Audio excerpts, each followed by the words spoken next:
Special request to the Halstead posse.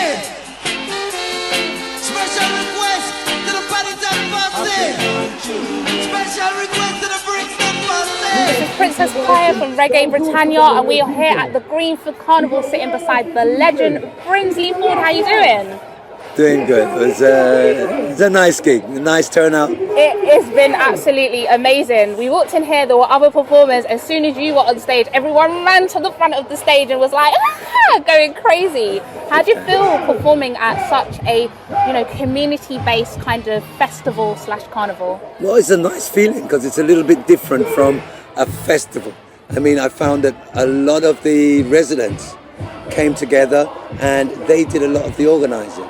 So everything here, the residents feel part of it, and you just had that feeling. They all came in, and you had some people who were telling me that they went to shows years ago and stuff, and they come to listen to the reggae. So it was a really nice vibe. It was really nice vibe. Wow. Why is it important for legendary artists such as yourself to come to festivals such as this or community events such as this and show their face? Why is that important? Well, I think it's important because these are the people that have supported you over the years. The thing of festivals has now become more of a community thing. Because first of all, there was the big festivals like Glastonbury or wherever. Now you've got even bigger festivals, but every community is having it. You've got the People's Festival, you've got the Greenford Carnival, Leeds have got their carnival. Everyone is having their own carnival. And it's nice because you get a chance to have that intimacy, which is, these are the people that have supported you for years. So it's a nice vibe. In all the things that are actually happening in the UK, you had the terrorist attack in Manchester, the terrorist attack in London, and so many things like that. Do you think more artists, or would you encourage more artists to get involved in things like this? Listen, we have been singing, like today we sung Not Satisfied, we sung Fire. These are, African children, the conditions haven't changed. The conditions haven't changed. And we can sit down and close our eyes to it and say, but at the end of the day, if we don't organise and generate it and work together, it ain't going to move. We need to have economic strength to move and to get the things that we need. We shouldn't be living in high-rise buildings with cladding that can easily catch fire. But are they going to make any difference?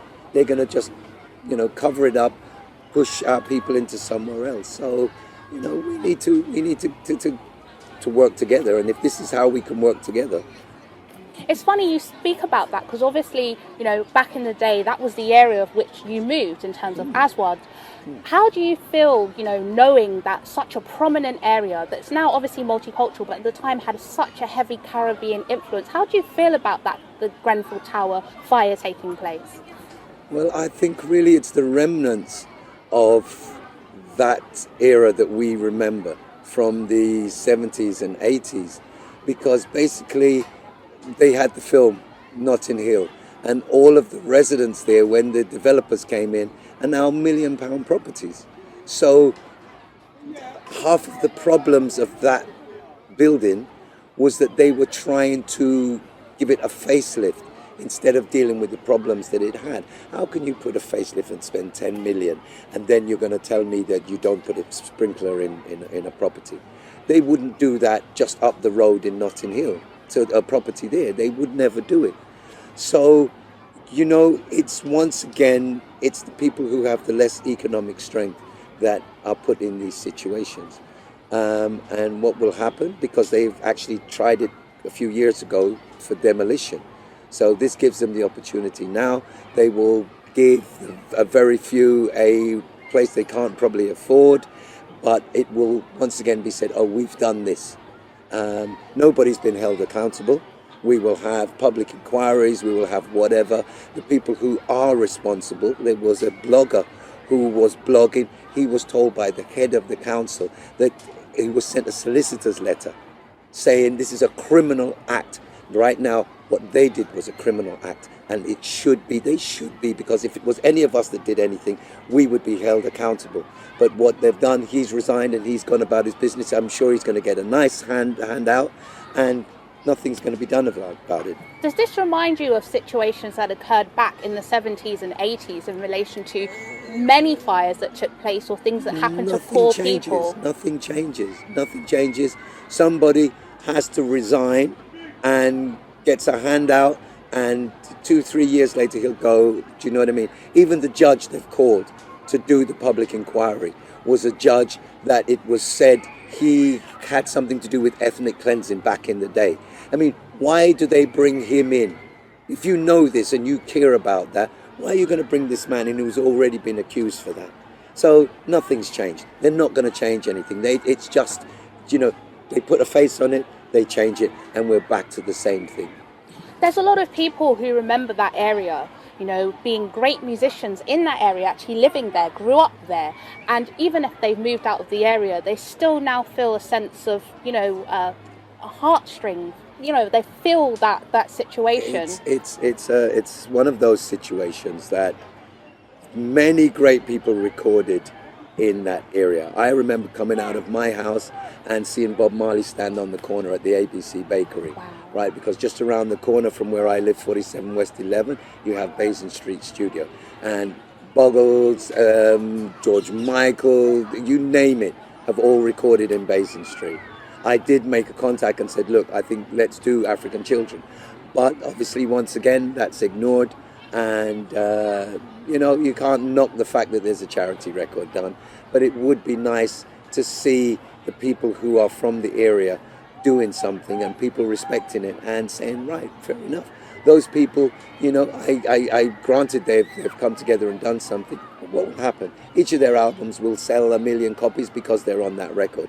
And yet the musicians, the Sons of Jah and all the bands, Brimstone and the bands from that area, you don't hear about it. So once again, we will go round in circles. We will go round in circles and nothing will change. What do you think the lesson is from this now? Well, the lesson is, it's not really a lesson because basically, like I said, all our pleading falls on deaf ears. So it will go round and round again. And until someone is held accountable and people realize that they will be held accountable for atrocities like this, it will happen. Because the heads of councils or the heads of whatever, they resign, they go off by their way. The next thing they get, they become a public speaker or something. Thank you. And it goes on again.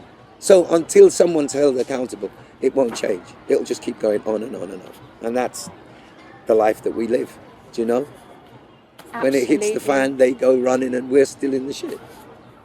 So we've heard it right here from Brinsley Forde. This is in relation to the Grenfell Tower. Now, Brinsley, what's next for you? Well, it's a brand new band. Tell us about that, because they were absolutely amazing. It's a brand new band. We have Cyrus Richards on keyboards, Ricky Reed on keyboards. You have the great Kyle Brown on guitar. We have on drums Chris Thompson, who couldn't be with us today. And stepping in was absolutely fantastic, Calvin Silvera. Absolutely, you watch out for him. Mind my words, he's absolutely amazing, right, Calvin? We have the Devettes, or also known as the Soca Devettes. And they were amazing in their dress sense. Absolutely. Wow. Crucial. Amazing voices. Crucial. We have one other guitarist that's not here, and he couldn't get him here, but that's Marco Vavassori, my Italian brethren, who he got me back playing music, so I big him up. I've got to big him up.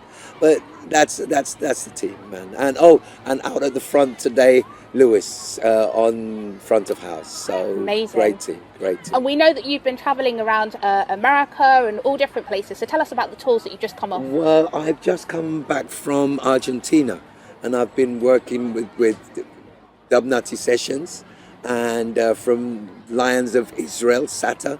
But I've just released a single in Argentina. Well, really, I wrote it for a band called Non Paladese. Okay, an absolutely fantastic band. Love them.